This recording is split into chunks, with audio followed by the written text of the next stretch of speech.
श्री शिवाय नमस्तुभ्यम। हर हर महादेव। नमस्कार प्रिय भक्तजनों, आप सभी को नाग पंचमी की ढेर सारी शुभकामनाएं। सावन महीने के शुक्ल पक्ष की पंचमी तिथि को नाग पंचमी का त्यौहार मनाया जाता है और कहीं कहीं पर त्यौहार सावन महीने के शुक्ल पक्ष की पंचमी को मनाया जाता है। नाग पंचमी हिंदू का पावन और पर्व है। इस दिन महिलाएं नाग देवता की पूजा करती हैं, नाग देवता को भोग लगाती हैं। ज्योतिषों के अनुसार पंचमी तिथि के स्वामी नाग हैं, इसलिए पंचमी तिथि के दिन आप आटे में हल्दी मिलाकर नाग बनाएं और उन नाग देवताओं का पूजन करें। सुगंधित पुष्प, दूध सर्पों को बहुत ही प्रिय होता है, इसलिए आज के दिन वस्तुएं नाग देवताओं को अर्पित की जाती हैं। व्रत के दिन नाग पंचमी की कहानी अवश्य सुननी चाहिए। नाग पंचमी के दिन प्रसाद के रूप में भुने हुए चने, भुने हुए मतलब जो होते हैं वो इस दिन नाग पंचमी की कहानी और नाग पंचमी की व्रत कथा अवश्य सुननी चाहिए। व्रत का पूरा फल प्राप्त होता है। आज की इस वीडियो में आपको सुनाने जा रही हूँ नाग पंचमी की कहानी कथा। नाग पंचमी की संपूर्ण कथा। सबसे पहले आप सभी को नाग पंचमी का हार्दिक शुभकामनाएं, बधाइयाँ। नाग पंचमी की पहली पुरानी कथा के अनुसार प्राचीन समय में एक सेठ जी के 7 बेटे थे। सातों का विवाह हो चुका था। सबसे छोटे बेटे की पत्नी ज्येष्ठ चरित्र की, विदुषी और सुशीली थी, लेकिन उसका कोई भाई नहीं था। एक दिन वह बहू ने घर लीपने की पीली मिट्टी लाने के लिए सभी बहुओं को साथ चलने को कहा। सभी मतलब बहुएं तैयार हो गई। धारीदार खुरपी वगैरह ले ली, मिट्टी खोदने लगी। जिस जगह पर वह मिट्टी खोद रही थी वहीं पर एक सांप निकला, जिसे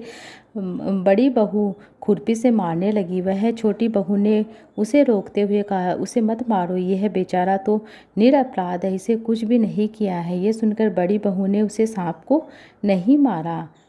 तब सांप एक और जो बेटे की बहू थी उसने कहा कि अभी लौट कर आती हूँ, तुम यहाँ से कहीं मत जाना। ऐसा कहकर वह सबके साथ मिट्टी लेकर अपने घर चली गई और छोटी बहू कामकाज में फंसकर सांप से जो वादा किया था उसे भूल गई थी। उसे अगले दिन वह बात याद आई।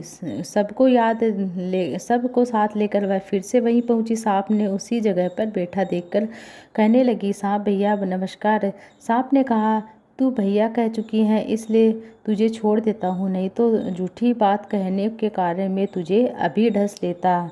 तब छोटी बहू बोली, भैया मुझसे बहुत भूल हो गई है, उसके लिए मैं माफ़ी मांगती हूँ। सांप बोला, अच्छा तू आज मेरी बहन है और मैं तेरा भाई हूँ, अब तुझे जो भी मांगना है वह मांग सकती है। वह बोली, भैया मेरा कोई भाई नहीं है, अच्छा हुआ जो तू मेरा भाई बन गया। कुछ दिन बीतने के बाद वह सांप मनुष्य का रूप धारण कर छोटी बहू के घर आता है और कहने लगता है कि मेरी बहन को मेरे साथ भेज दो। उसकी बात सुनकर सब कहने लगे कि इसका तो कोई भाई नहीं है। तब वह बोला, मैं दूर के रिश्तेदार से इसका भाई हूँ, बचपन में ही बाहर चला गया था। उसके विश्वास दिलाने पर घर के लोगों ने बहू को भेज दिया।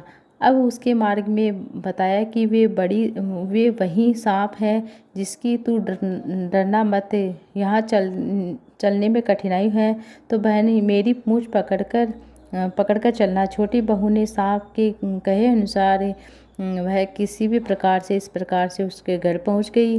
उन ऐश्वर्य को देखकर वह चकित हो गई। एक दिन सांप की माँ ने उसको कहा कि मैं एक काम से बाहर जा रही हूँ, अपने भाई को ठंडा दूध पिला देना। तब छोटी बहू को ये ध्यान नहीं रही। उसने गलती से अपने भाई को गर्म दूध पिला दिया, जिससे उसका मुंह जल गया। पूरी तरह से देखकर सांप की माँ बहुत क्रोधित हुई, किंतु सांप के समझ आने पर वह शांत हो गई। तब सांप ने कहा कि बहन को उसके घर भेज देना चाहिए। तब सांप और उसके पिता ने बहुत सारा सोना, चांदी, जेवरात, वस्त्र, आभूषण देकर छोटी बहू को उसके घर भेज दिए। इतना सारा ढेर सारा धन देकर बड़ी बहू ने ईर्ष्या से कहा कि भाई तो तुम्हारा धनवान है, तुम्हें तो और भी धन लाया, मतलब इस तरह से दिया है। सांप ने जब बड़ी बहू की बात सुनी तो उसने अपनी बहन को सब वस्तुएं के बारे में बताया। तो देखकर बहू कहने लगी कि अब इन झाड़ने के लिए झाड़ू भी सोने की होनी चाहिए। सांप ने बड़ी बहू की बात सुनकर झाड़ू की सोने की लाकर सामने रख दी। सांप ने छोटी बहू को हीरे मणियों का एक अद्भुत हार दिया। उसकी प्रशंसा उस देकर रानी ने सुनी। तब राजा से बोली कि सेठ जी, छोटी बहू का हार यहाँ मेरे पास होना चाहिए। राजा ने मंत्री को हुक्म दिया, उसे हार देकर शीघ्र उपस्थित हो। मंत्री ने सेठ जी के पास जाकर कहा कि सेठ की महारानी छोटी बहू का जो हार पहन रखी है वह हार उसे चाहिए, मुझे दे दो। सेठ जी ने डर के कारण छोटी बहू से हार मांगकर मंत्री को दे दिया। छोटी बहू को यह बात बहुत बुरी लगी। उसने अपने भाई सांप को याद किया। उसके आने पर प्रार्थना की, भैया, जो हार तुमने मुझे दिया था, रानी ने वह हार मुझसे छीन लिया है। तो कुछ ऐसा करो कि वह हार उसके गले में रहकर सांप बन जाए। जब वह मुझे वापस लौटा देगी तब फिर से हीरे मणियों का हो जाए। सांप ने अपनी बहन की बात सुनकर ठीक वैसा ही किया। वैसा ही महल में रानी के हार पहुंचा, वह सांप बन गया। वह देखकर रानी चीखी और चिल्लाई, रोने लगी, कहने लगी, यह देखकर राजा ने सेठ के पास से खबर भेजी, छोटी बहू को तुरंत भेज दो। सेठ जी वह हार मतलब छोटी बहू को तुरंत भेज देते हैं। महल में राजा के सामने उपस्थित हो राजा ने छोटी बहू ने पूछा कि तूने क्या जादू किया है कि तुझे दंड दूंगा। तो वह बहू बोली कि राजन, मेरी गलती क्षमा कीजिए। यह हार तो ऐसा है कि मेरे गले में हीरा और मणियों का रहता है, दूसरे के गले में सांप बन जाता है। यह सुनकर राजा ने वह सांप बनाकर हार छोटी बहू को देखकर कहा, अगर तू सच में है तो अभी पहन कर दिखाओ। छोटी बहू ने उसे पहना तो वह हम मोती मणियों का हार बन गए। देखकर राजा को उसकी बात का विश्वास हो गया। फिर राजा ने प्रसन्न होकर उसे बहुत सारी मुद्राएं पुरस्कार में दी। छोटी बहू अपना हार और उन सभी मुद्राओं सहित वापस घर आती है। उसे धन को देखकर बड़ी बहू ने फिर ईर्ष्या के कारण उसे पति को सिखाया। छोटी बहू के पास कहीं से धन आया है। वह पति ने अपनी पत्नी को बुलाकर कहा कि सुनो, ठीक ठीक बताओ, यह तुम्हें धन कैसे मिला है। छोटी बहू अपने सांप भाई को याद करने लगती है। ठीक उसी समय सांप प्रकट होता है, कहता है कि अगर तू मेरी धर्म बहन के आचरण पर संदेह प्रकट करेगा तो मैं तुम्हें डस लूंगा। यह सुनकर छोटी बहू का पति बहुत प्रसन्न होता है। उसे तब सर्प देवता का बड़ा सत्कार आदर करता है, मान रखता है। उसी दिन से नाग पंचमी का त्यौहार मनाया जाता है। एक यह छोटी सी कथा है। और स्त्रियां सांप को भाई मानकर उसकी पूजा करती है। नाग पंचमी की दूसरी पौराणिक कथा भी सुन लेते हैं। एक नगर में एक सेठ जी रहते थे। उनके 7 बेटे थे, 7 बहुएं थी। इन 7 बहुओं ने 6 बहुएं जो पीहर थे, लेकिन 7वीं बहू का पीहर अर्थात मायका नहीं था। वह गर्भवती हुई तो उसे घेवर खाने की बड़ी इच्छा हुई। उसका पीहर तो था नहीं। उसके घर में रखा हुआ एक घेवर चुरा लिया।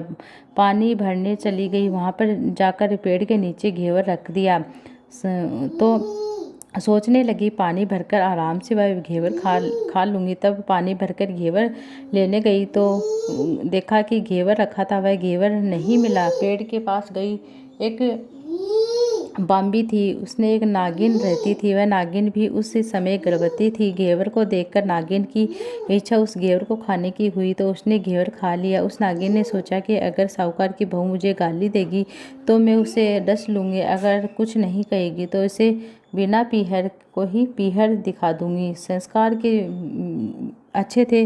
बेटी की बहू कहा कि शायद कोई मेरी जैसी होगी जिसने घेवर खा ली होगी। ऐसा सुनकर नागिन को बड़ी खुशी हुई। उसने अपने बेटे से कहा कि तू इंसान का रूप बनाकर जाओ और साहूकार के बेटे की बहू को लेकर आओ। नागिन के बच्चे इंसान का रूप बनकर अपनी माँ के कहे अनुसार साहूकार के घर चले जाते हैं। जाकर कहने लगते कि वह अपनी बहन को लेने आए हैं। तब सास ने कहा कि इसके तो कोई भाई नहीं है, बहू का कोई भाई नहीं है, इतने दिन से कहाँ था। तो उन्होंने कहा कि कहीं जब हमारी बहन का जन्म हुआ तब हम नानी के घर में रहते थे, जब इसका विवाह हुआ तब हम प्रदेश कमाने के लिए चले गए थे, इसलिए नहीं आए। उन लड़कों ने बहुत सारे कपड़े, गहने, मिठाई बहन के सास और जिठानी को के लिए लेकर आए और सब देखकर सास बड़ी खुश हुई। जेठानी मन ही मन ये सब देखने बड़ी ही जलन करने लगी। सास ने बहू से उसके भाई के साथ भेज दिया। बाम्बी के पास जाकर उन्होंने कहा कि बहन, हम नाग हैं।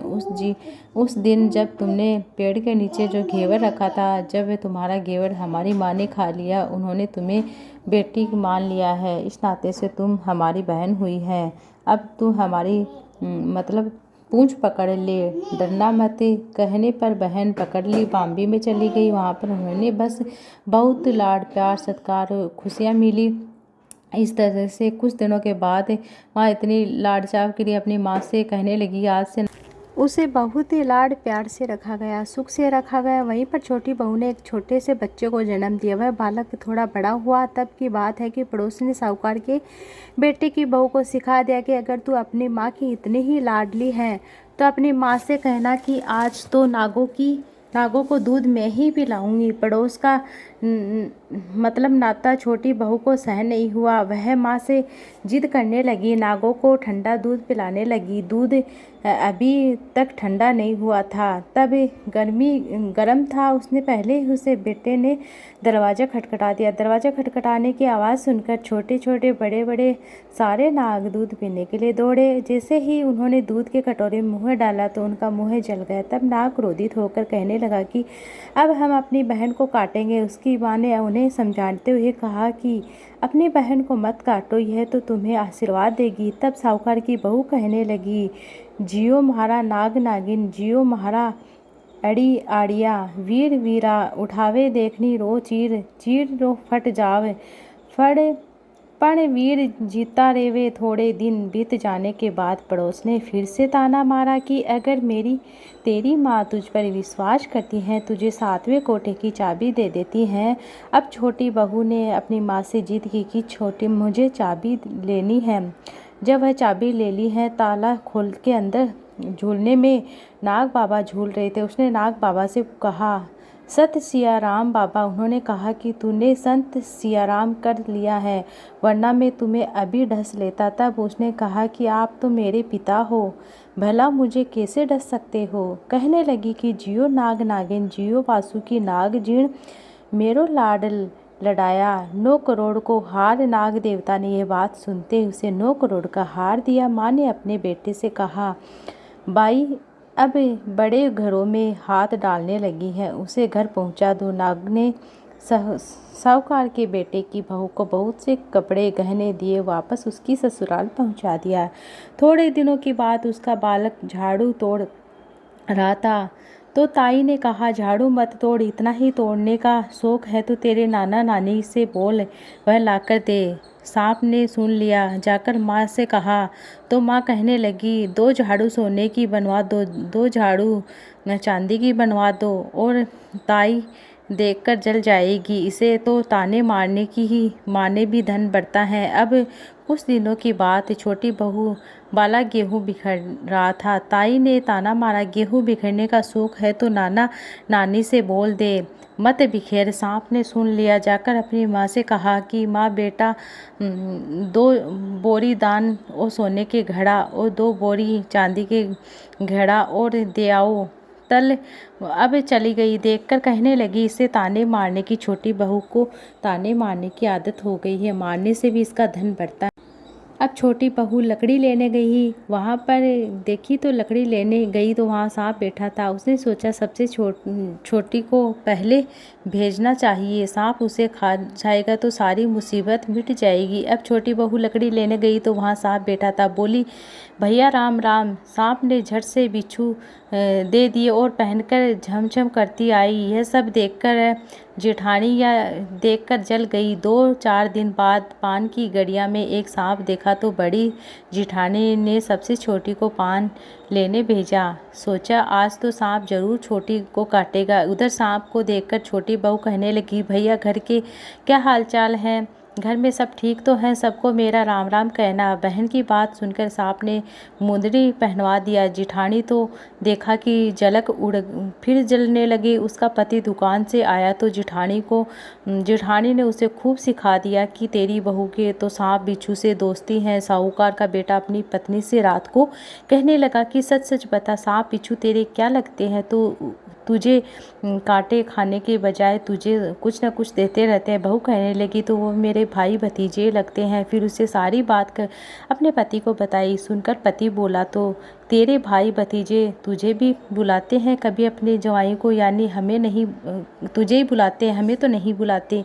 कौन कौन से छुपे सांप ने ये बात सुन ली, जाकर अपनी माँ से कहा। माँ ने कहा, दोनों को बुलाओ। तब वे सांप इंसान का रूप धारण करके दोनों उनके बच्चों को बुलाने गए। खूब कपड़े गहने लेकर बाद में तीनों को धूमधाम से विदा किया। ऐसा समर्थ पीर नाग पंचमी की कहानी के कहने वालों को नाग पंचमी, इस कहानी सुनने वालों को सबको मिले। जैसे अन्न पीहर वह बहू पहले रही थी, ऐसी किसी को भी ना रहे। नाग देवता इस कथा को कहने, सुनने और हुक्कारा बनने सभी की मनोरथ पूर्ण करे, सभी की मनोकामना पूर्ण करे, सबके दुख हर ले। जय हो नाग नागिन देवताओं की जय हो।